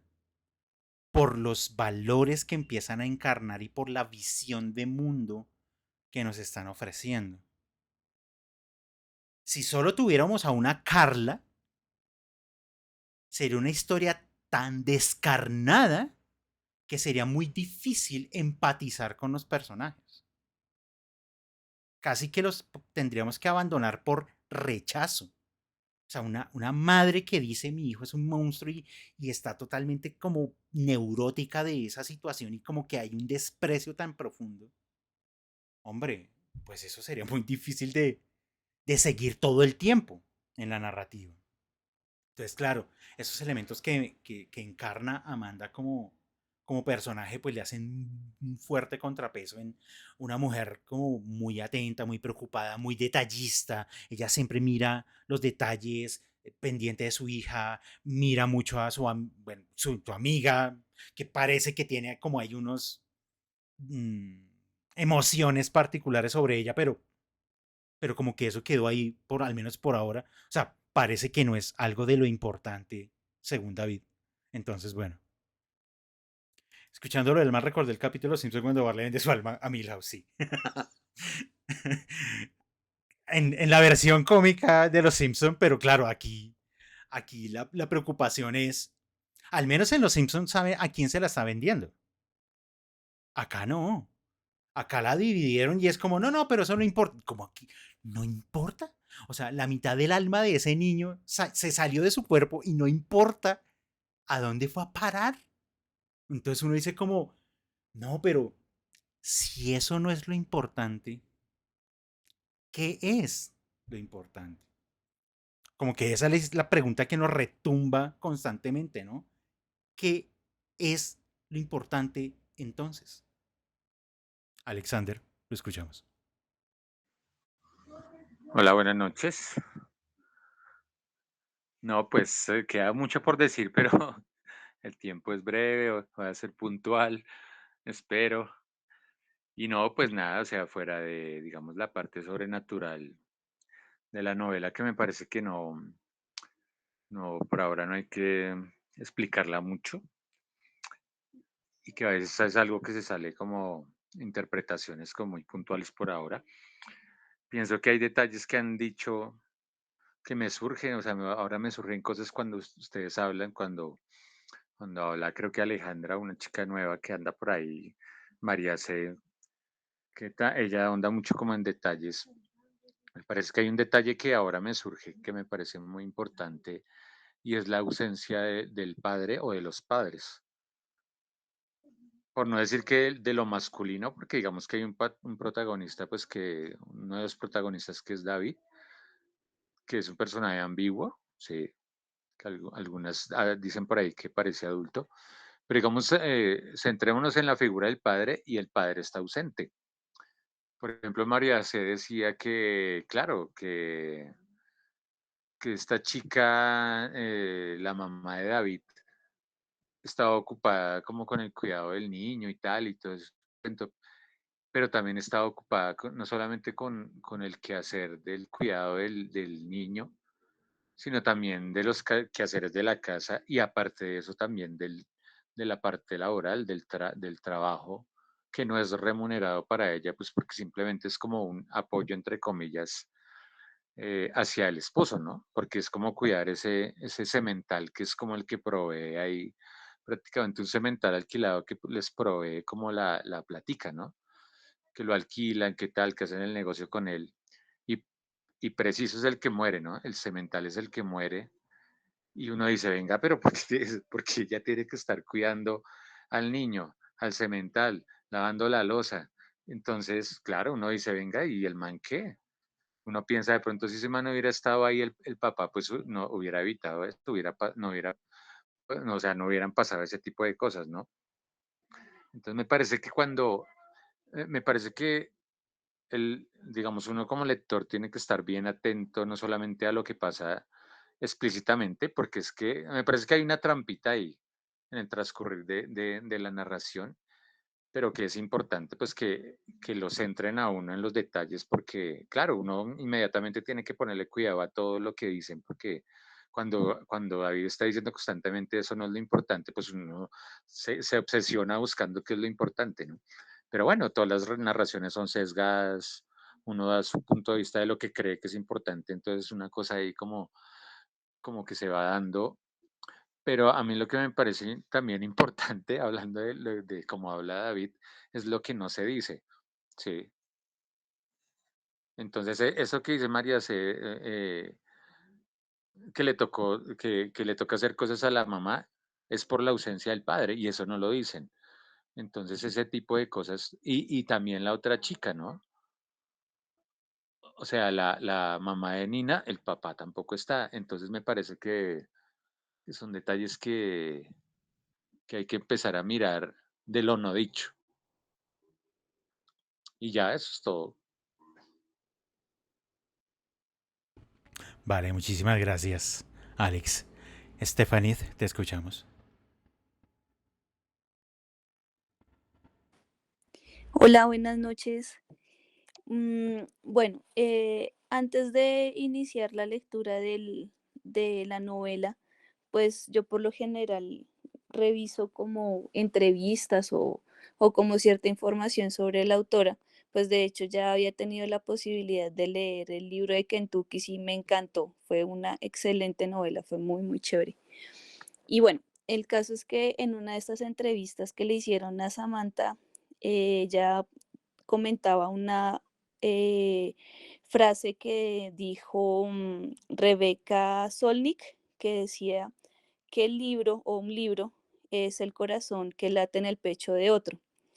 Y digamos que en esa entrevista ella ampliaba un poco el significado de esta frase en el sentido en el que como que trataba de incluir al lector en el desarrollo de su texto. Y digamos que en comparación a la novela de Kentucky, este texto es supremamente demandante, en el sentido en el que tenemos que estar súper atentos y como tratar de conectar la información que nos van suministrando. Y de una u otra forma también muestra el respeto que tiene Samantha con el lector, en el sentido en el que le exigen, que no le da todo masticado, sino que de una u otra forma le muestra ciertos pedacitos para que cada uno pues vaya construyendo a medida que van pasando las hojas pues la historia, ¿no? Digamos que ese es como el gran valor que yo veo en esta novela y que de una u otra forma nos invita a no ser lectores como pasivos, sino a que debemos estar todo el tiempo atentos y tratando de conectar esas ideas que no son del todo claras. Además que el utilizar el diálogo como inicio y como hilo conductor de toda la narración, pues demanda una inteligencia, como una experticia muy grande por parte de la autora, ¿no? Y digamos que al hacer el paralelo con una conversación normal, eh, mm, por lo general las dos personas o un grupo de personas que intervienen pues ya tienen el contexto dado y pues es mucho más fácil entrar a entender de qué se está hablando. Y por el contrario, en el texto, o sea, en esta novela, pues ahí es allí en donde está como lo valioso, lo rico del, pues de la novela, que nos invita y como nos está, o sea, como que nos alerta, como que nos mantiene todo el tiempo atentos, porque si no lo estamos, pues nos perdemos. O sea, francamente no tendríamos la posibilidad de comprender a qué se refiere y como de qué punto parte y a qué punto va. Eso era lo que quería compartir. Muchas gracias. Muchas gracias, Stephanie. En Kentucky, Samantha Schweblin nos exigía atención en términos de ¿esta historia se va a volver a repetir? ¿Estos personajes volverán a aparecer o no? Eh, ¿El que está hablando ya apareció? ¿Cuál es esta historia? Recordemos que era una historia que estaba supremamente subdividida por un montón de personajes que iban y venían en esa novela. Entonces, creo yo que Samantha Schweblin en su literatura nos exige eso, ¿no? Mucha atención en lo que estamos leyendo. De ahí que contrarresta con lo de la facilidad de su lectura. Fluye bastante, pero me toca, me toca ir despacio porque me toca ver qué es lo que está pasando y cuáles son los contextos y cuáles son los personajes y cuáles son sus relaciones. A lo cual se le agradece muchísimo por ese trabajo literario de parte de ella. Una autora que solamente tiene 5 libros publicados. 2 novelas, 3 libros de cuentos. No tiene nada más publicado.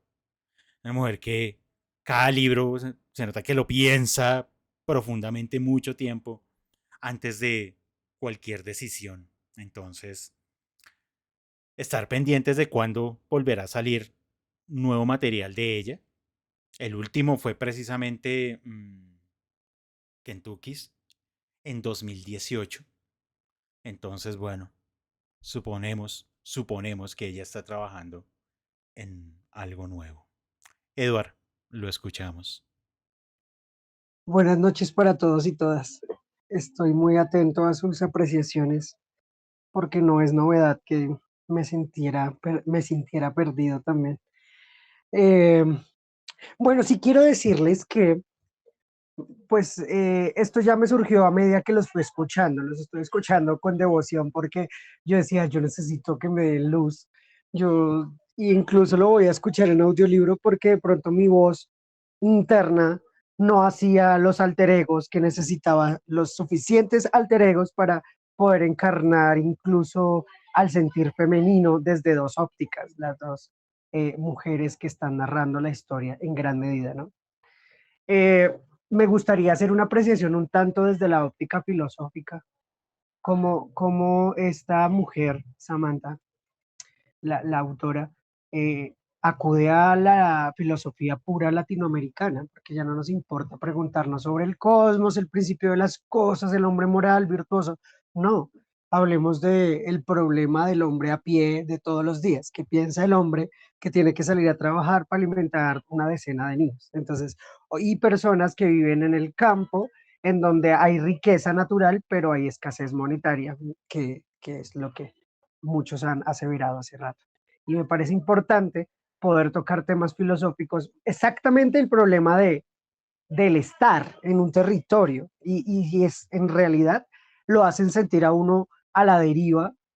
Bueno, esta autora lo hace sentir a uno a la deriva cuando expone problemáticas que incluso de pronto uno en algún momento vivió, de inaccesibilidad, de pobreza, no sé si llamarlo pobreza o bueno, inaccesibilidad, muchas cosas, el estarse muriendo en una sala de, de un hospital, por ejemplo. Eh, Otra cosa que también me hacía pensar era que alguna vez yo tuve un episodio de delirio por fiebre excesiva. Y entonces, bueno, me puse en los zapatos del niño y yo decía, no, ese niño se va a morir. Y lo mejor y peor de ese estado es que piensas en todo, incluso puedes hasta hacer procesos de viajes astrales, no sé, es una cosa loca porque, y lo entiendes todo, o sea, en ese momento de la vida lo entiendes todo. En este momento, en esta narrativa, en ese discurso que van contándonos, en ese diálogo de entender las pistas, porque lo veo también no solo desde la óptica de la ficción, sino también como una novela policíaca, de vamos a encontrar el caso, vamos Sherlock Holmes, a ser capaces de descifrarlo, pero más a lo latinoamericano, no a tanto a lo inglés, vamos a mirar, pues no, pues vamos a, cuénteme el chisme, y en el chisme pues habrán muchas cosas e incluso me pasa cuando estoy chismeando así con mis panitas, con mis amigas y amigos, es como no se vaya por las ramas, cuéntenos que nos estamos muriendo por saber qué pasó, se besaron o no, y uno contándole, no, sí, habían tantas personas, no, cuénteme lo que es. Entonces, siento que esta señora nos está llevando muy del pueblo, de un diálogo, eh, incluso no, es muy bacano que no usa palabras súper elevadas. Esta señora es muy sencilla de entender, o sea, complicada en el bueno, esa telaraña que hace de pensarse todo en una sola obra, incluso en una misma línea y párrafo hay varias acotaciones de varios. Entonces como que uno dice, bueno, ya, ¿quiénes están hablando? Esto es el ejército de demonios. Entonces, me encanta mucho también pensarme en alguna ocasión de mi vida, fui un poco fanático a conocer un poco el tema de lo paranormal, pero visto desde la iglesia y el exorcismo y todo esto, y leía un poco de testimonios y bueno, entonces veía que la infestación, bueno, hay 3 grados en este tema de casos de presencias paranormales, presencias no habituales en un espacio. Entonces una de esas es vejación, otra es, bueno, ya sé el tiempo. Y la última es posesión. Mm, yo creo que esto era un proceso también de haber abierto un portal, haber abierto una puerta, de, bueno, fuimos a tocarle las puertas a la pitonisa, a la hierbatera, como alguien lo decía, pero es que esto tiene un costo y el costo no sé cuál pueda ser, incluso hasta llenarse de gusanos. Mi abuela nos contaba la historia de una señora bruja de la vereda que toda la vida practicó la brujería y fue devorada ya al morir. Ella, mor- su muerte fue muy fea porque los gusanos se la comieron en vida. Entonces yo también pensaba un poco esto y toda la gente que la iba a visitar veía cómo le salían de su seno o de alguna parte de su cuerpo un gusano. Entonces como señora, tenga sus animales quietos. Entonces como que yo sentía que hablaban del gusano y yo sentía piquiña, o sea, como, uy, no, eso es como, uy, sí, entonces, pero qué bacano que haya autores que hagan eso. Sí, me gustaría que hablemos también un poco de qué nos está pasando en nuestro territorio, en Latinoamérica, cómo se está viendo. Y qué bacano que mm, autores que se atreven a pensarse en otros mundos, otras formas de narrar las historias habituales, porque es que esta historia se la pudieron haber contado a ella. Sí, en su barrio o cuando ella salió de vacaciones o algo así, pero es que esta señora está haciendo una obra de arte, está tejiendo ahí de una forma increíble, algo que va a terminar muy chévere. Y también yo llegué a lo amarillito y dije, Diego dijo que aquí no podía pasar, yo no puedo pasar de aquí, me uno al gueto de los que nos rompen la ley. Gracias por escucharme y a todos por asistir, somos un gran número en esta ocasión. Muchísimas gracias, Eduard. Frank, lo escuchamos. El problema en la granja ¿qué? Sotomayor, ¿cierto? Yo tuve la oportunidad de escucharla cuando vino aquí hace, no sé, creo que fue antes de la pandemia, o no sé. Sí, ella vino antes de la pandemia a una feria de esas, de comerciales, y, y, y precisamente habló lo que en la primera parte que hemos leído se habla, ¿no? De la muerte de los animales y el problema de la contaminación. Em, em, y, y también y no habló más, o sea, de la novela no habló más, sino dijo eso, ¿no? El problema de la contaminación. Y ya cuando el compañero que recién habla eh, de que esta novela no trata del problema filosófico, pues sería, digamos, atribuirle muy poco o también a veces demasiado a esta autora, pues digamos que todavía es tan joven. eh, y que se chocó súper joven con el éxito, o sea, es que es súper joven ella. Recién llegó desplazada de Argentina, contaba, y no tenía nada más que hacer y mandó un concurso a la novela o el grupo de cuentos que tenía y de ahí ya, ¿cierto? Se ganó becas y también contó que por qué se había ido a Alemania. Digo, pues porque yo tengo amigos de mi edad en Argentina y es imposible vivir de escribir, ¿cierto? Es imposible. Y me da lástima que ellos se queden allá, pero pues seguimos en contacto. Y como decía el compañero, es que estas historias pasan, ¿no? Pasan en Argentina, pasan acá en Soacha, en Cibaté, pues en el río Bogotá. Animales muertos todos los días, ya ni hay animales. Y el problema de caer en una trampa, ¿no? De comprar una granja y tener gente que no tiene valores ya, ¿no? Que no defiende ese río, que defiende, porque en la granja de Carla hay un cuidador, ¿cierto? Que está a cargo de esa granja. em, pero entonces uno dice, solamente el que tiene dinero puede tener el cuidador, ¿cierto? ¿Y por qué termina ella cuidando el caballo, cierto? Ah, no, la que tiene el cuidador creo que es esta señora Amanda, ¿no? Entonces, el problema de fondo sí son los valores. O sea, Latinoamérica sí tiene una filosofía, pero le decimos cosmogonía o le decimos tradición. Aquí hay unos valores súper fuertes de virtud y de relación con la naturaleza que por racismo los hemos relegado, ¿cierto? Por eso es el tema de fondo esta primera parte. Ya el manejo literario, pues sí, es decir, hay un, hay un minimalismo que tampoco uno puede decir que maestra, ¿cierto? En el minimalismo, porque pues hay otros mucho mejores en el minimalismo.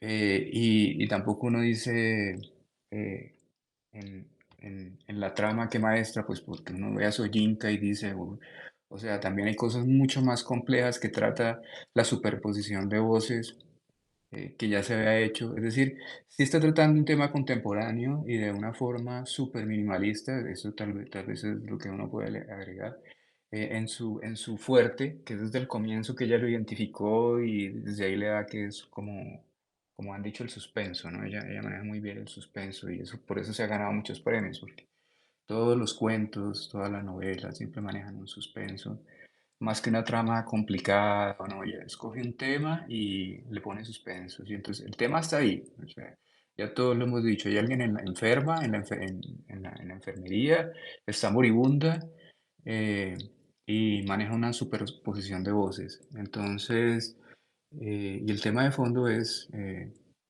esta trampa, ¿no? Que es llegar a un pueblo, uno alcanzado por las deudas, llega a un pueblo casi siempre llegan, ¿no? Con la esperanza de sacar adelante un proyecto y todo el mundo es a esconder las cosas, ¿no? Porque a uno no le dicen esto está envenenado, ¿no? Ni aquí su trabajo no va a valer nada. No hizo, al revés, la gente le dice, no, muy buena inversión, ¿cómo lo hizo? Si usted es un fenómeno.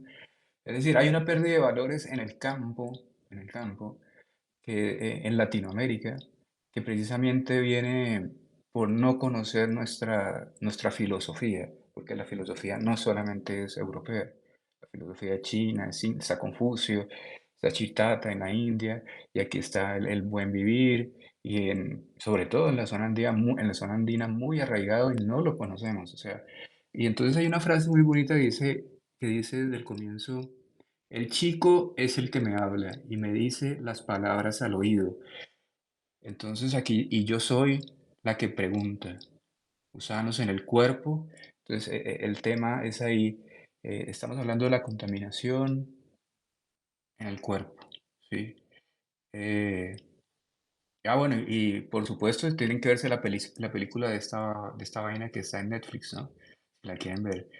Eh, y en Latinoamérica, esta relación del campo, el cuerpo, no tiene división. Es decir, es uno de los grandes errores de Santo Tomás, de la filosofía eurocentral. Es decir, el cuerpo y el alma no se separan.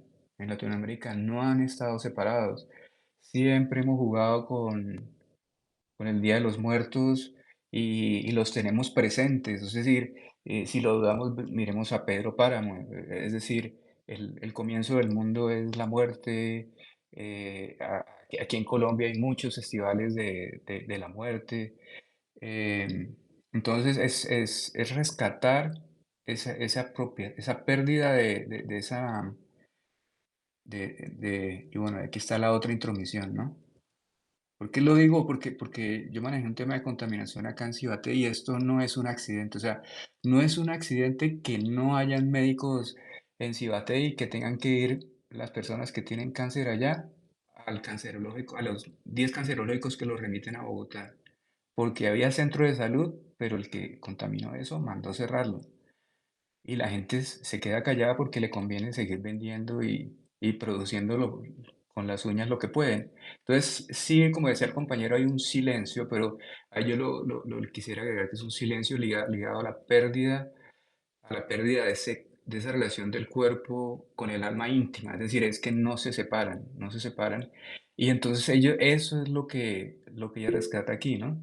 Eh, Esto pasa en Argentina, pasa en Colombia, se contamina el agua y el problema es esto, ¿cierto? El problema es, recién llegamos a la casa, es decir, ellos nadie les va a advertir, nadie les va a decir qué es lo importante, no lo van a averiguar eh, por los vecinos ni por los médicos, porque no hay médicos, no es un accidente que salga uno a Bogotá o a los llanos y que se muera, porque he visto también niños que se mueren por el dengue, porque es que no les interesa, porque no es rentable para los médicos para allá ni para las farmacéuticas investigar acerca de eso, ni les importa, ¿cierto? Y es por la pérdida de valores y la separación tan violenta que hay para para los recién llegados de esa realidad. Entonces, llegan a una trampa, ¿sí? Y lo que estaban buscando era una casa, un sitio seguro, una forma de salir de otra trampa que era de la ciudad. Entonces, esta historia digamos, está muy bien narrada. No voy a decir o sea, yo preferiría que hubiera hecho una narración estilo Solín, casi con miles de voces una encima de otro, con un teatro súper colorido, para darle esos valores de humanidad que a veces que por insistir en los silencios también no los aclaramos, no los aclaramos. Entonces aquí, por ejemplo, se ve lo que tiene color en esta narración es el bikini dorado, ¿cierto? Lo que tiene color es una chancleta, unas pulseras, eh, eh, eh, el resto es silencio. Entonces, tampoco es un manejo magistral de la poesía del silencio, porque pues, hay otros poetas, pero entonces sí combina muy bien todos esos elementos contemporáneos para hacer algo minimalista y, como dicen, ¿no? Bastante también periodístico, ¿no? Que atrapa al lector, al lector. Pero pues sí, yo creo que es una temática que también le ha dado muchos premios a otras escritoras colombianas. Esta que habla del abre migratoria, muy buena novela también. Eh, Inclusive yo creo que es mucho mejor que esta, porque pues sí, el abre migratoria sí tiene una voz mucho más latinoamericana, ¿no? No tan llena de silencios. Eh, y se puede hacerlo extraño, repito, con mucho color al estilo también panafricano.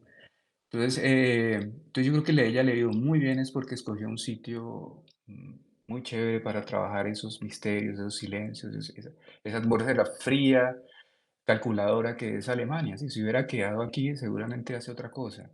Eh, mucho más a nuestro estilo, eh, a nuestra realidad. Entonces, yo veo aquí que, y en eso sí le critico bastante, o sea, el insistir en silencios, en la frialdad, en una atmósfera extraña, eh, le quita a veces la contundencia.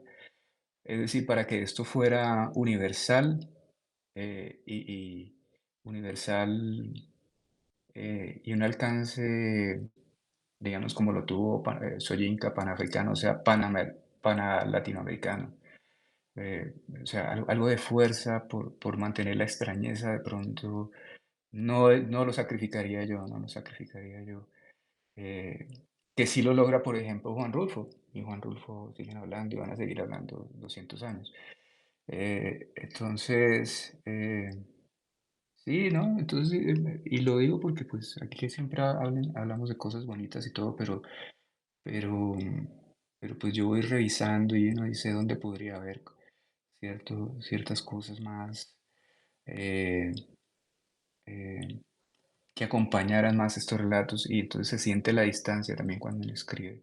Entonces yo creo que cuando ella está en Europa escribiendo de cosas de Latinoamérica, tal vez es que no le queda más que esa distancia de rescate, ¿sí? O sea, lo poco que ella, los amigos le cuentan o las historias que logra investigar, eh, y entonces recurre de forma magistral a ese silencio, esa nostalgia que el autor pues ya tiene impregnado, ¿no? Le tocó salir de Latinoamérica porque aquí no hay cuento que contar porque se muere uno de hambre. Entonces, eso también ahí está, eh, en su mirada, ¿no? Bueno, chao, gracias. Muchísimas gracias, Frank. María C., te escuchamos. Pues bueno, eran solo unos detallitos y ya Fran tocó el primero y es que al comienzo em, Carla habla de cuando trabajaba en la granja de Sotomayor, ¿no? Entonces lo dice ahí con su nombre propio. Y el otro es lo de la fatalidad, que está tanto dentro del concepto de la distancia de rescate, ¿cierto? Como en lo que va, en la narración que va empujando el chico, ¿cierto? Porque o sea, es algo, va a pasar, y la distancia de rescate se basa en que algo de todas maneras, algo malo va a pasar, ¿sí? Y como decía Frank ahora, esa fatalidad acá, sabemos que, o pretendemos saber, ¿cierto? Que se sucede porque hay unos factores externos que afectan la situación de una población o lo que sea, y entonces, pues sí, algo va a pasar porque no se están solucionando las causas. Entonces, pero quería ir a eso de la fatalidad. Y lo otro que es algo que ya tocaste, David, y es que la contraposición de las dos mujeres. Yo creo que el asunto del color del que acaba de hablar Frank no tiene nada que ver con que se vea el color, sino que es cómo nos está mostrando cómo esta mujer Amanda ve y admira, aunque le repulsa también por muchas situaciones, a Carla. Es como la otra mujer que está adentro de ella misma, ¿sí? Esa contraposición está como en ella misma, es como la luz y la oscuridad en una misma mujer, me parece a mí lo que se pretende mostrar ahí. Y no, eran esos tres detalles, mil gracias. Muchísimas gracias, María C. Y por acá en el chat Silvia Gaitán nos dice, me gusta que ella nos rete a no perder la pista, lo cual es increíble porque la literatura es un viaje. Ahora creo que en la relectura también descubriremos muchas cosas. De acuerdo. Yo creo que parte del placer del viaje de la lectura es la lectura y la relectura. De pronto quienes estén leyendo por primera vez acá la novela tendrán efectivamente una primera experiencia que si luego le dan un tiempo y vuelven a esta novela y dicen, oye, me acordé que esta novela me gustó y quiero volverla a mirar, seguramente haya un encuentro diferente con algunos elementos y detalles y otras reflexiones que genere la novela. Edward dice, en todo lo contrario a Crónica de una muerte anunciada. Sonia, te escuchamos.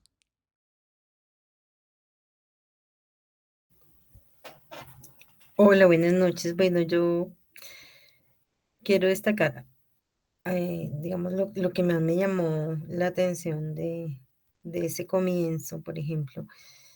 Es como cuando se enlaza un caballo, pues pienso yo que así nos enlazó la autora a la historia, debido a ese comienzo que hace que uno tenga, como han ya dicho todos, o la mayoría, un despertar, digamos, a esa lectura. No es una lectura cualquiera, sino que siempre uno tiene que estar despierto, porque si no se despierta, se pierde en algún detalle y ese detalle es clave para poder no perder como ese hilo que se trata de hacer siempre más tenso, ¿no? Se logra tener más tensión, se confunde, se engaña y pues eso hace que a veces se tenga uno que devolver en la lectura para poder entender qué en realidad pasó, quién está hablando y quién no.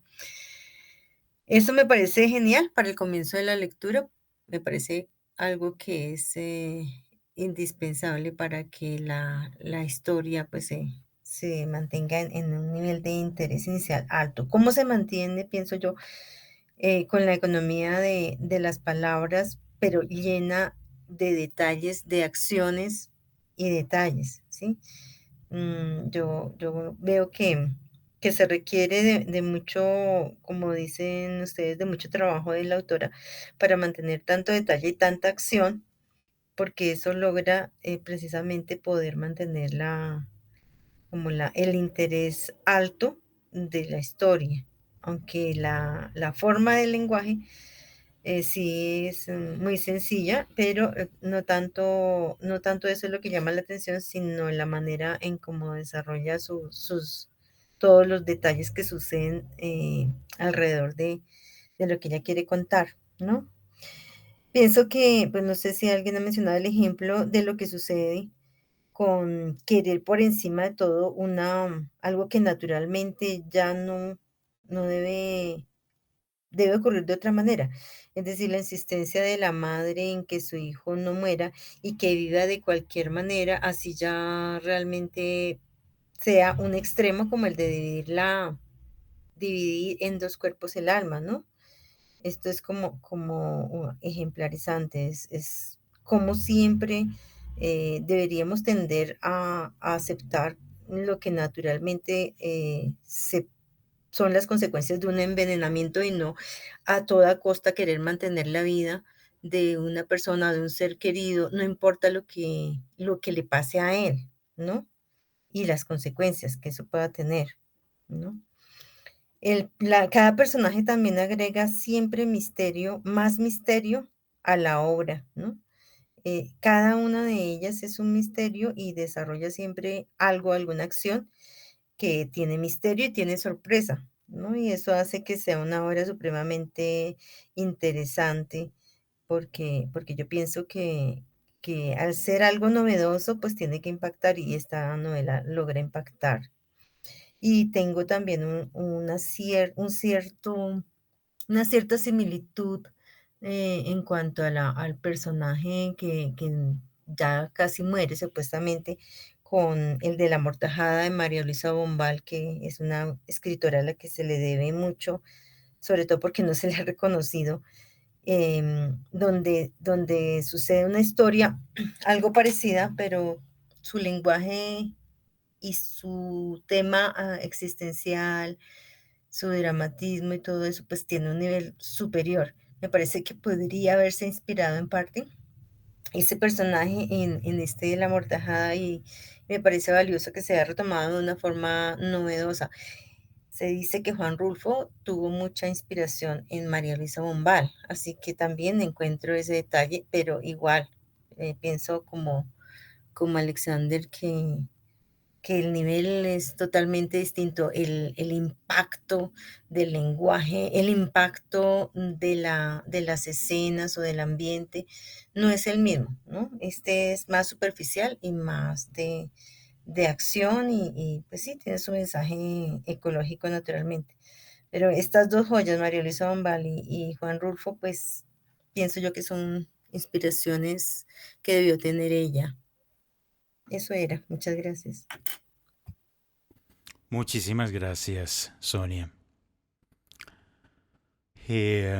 Por aquí nos dice Marta, la portada del libro nos da muchas pistas. Un pájaro solitario de mal agüero, tal vez, con una rama de cereal parada sobre unas granadas que están a punto de explotar. Pero también es la madre pajarita que lleva veneno a sus hijos, sus frutos casi muertos sobre los cuales ya no tiene control. Bueno, estamos dándole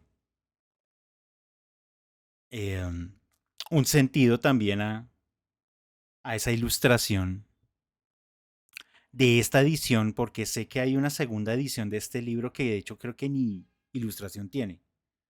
¿Qué es?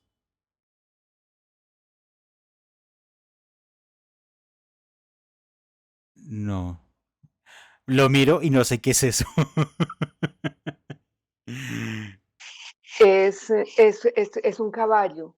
Es un Ah, ok. caballo, es que está es aquí abajo. Ah, ya le vi la forma. Ahora sí. Sí, El ojo del sí. caballo. El ojo rojo Ah, ok. pues como rojo porque esto está en blanco y negro, del caballo. Sí.